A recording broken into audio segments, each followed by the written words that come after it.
Salut tout le monde, c'est Alex de la chaîne Collectomania et aujourd'hui je vous dis comment maximiser votre cash sur un coffret Zénith Suprême.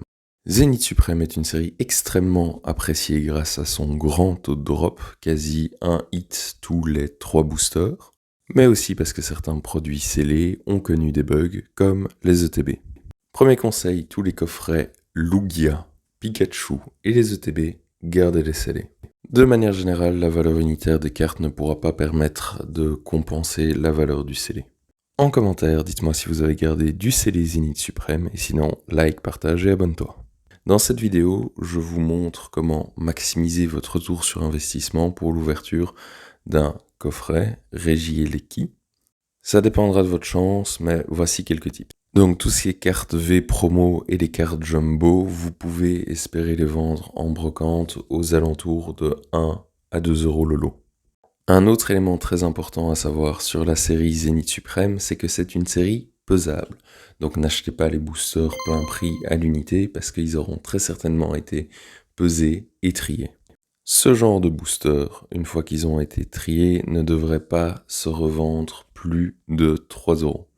Au-delà de ça, à mon sens, c'est de l'arnaque parce qu'il y a une simple reverse et une carte rare normale, même pas holographique.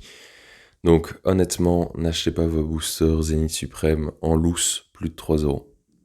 Ici, la pesée nous donne un bon tirage, dans le sens où il y a 2 boosters dont le poids se situe aux alentours de 21,6 grammes. Ce sont des boosters légers, il n'y a pas de hit dedans. Un booster qui se situe aux alentours de 21,87 grammes. Et un deuxième booster qui se situe à plus de 22 grammes. Plus de 22 grammes, c'est un double hit. Un double hit signifie une alternative et une V, ou bien aussi une énergie brillante, parce qu'il peut y avoir des énergies brillantes. Juste pour être certain, je refais la pesée sur un matériau totalement dur, et les poids sont bien confirmés. Résultat, comme je vous ai dit, un booster en loose comme ça, 3 euros maximum, ça nous fait 6 euros à la revente. Sur notre coffret qui nous coûtait initialement 25 euros, on a réduit notre déficit à 18 euros, ce qui est pas si mal. Et c'est là que ça devient intéressant. Donc j'ouvre le booster à 21,87. Dans mon calcul, j'ai pas pris en compte la vente unitaire de cartes, mais compté 5 centimes pour les communes, peu communes, 10 centimes, 10 à 20 centimes pour les rares. Mon mouton. Oh! Cette carte Ambition de Cynthia est juste magnifique. Moi je l'adore, je la trouve super belle. On fera un zoom en fin de vidéo pour que vous puissiez bien la voir. Mais je la trouve juste incroyable. Elle cote pas tellement, elle cote relativement bien pour la série Zénith Suprême, c'est-à-dire entre 22 et 24 euros. Ce qui fait que sur cette ouverture, on est déjà rentable, on se situe à plus de 5 euros de bénéfice environ. Comme je vous l'ai dit en début de vidéo, la série Zénith Suprême cote bien, très bien même en scellé. Au niveau des cartes, il n'y a qu'une carte qui atteint près de 100 euros. On passe à l'ouverture du deuxième booster, celui avec le double hit. Donc on espère avoir quelque chose de bien.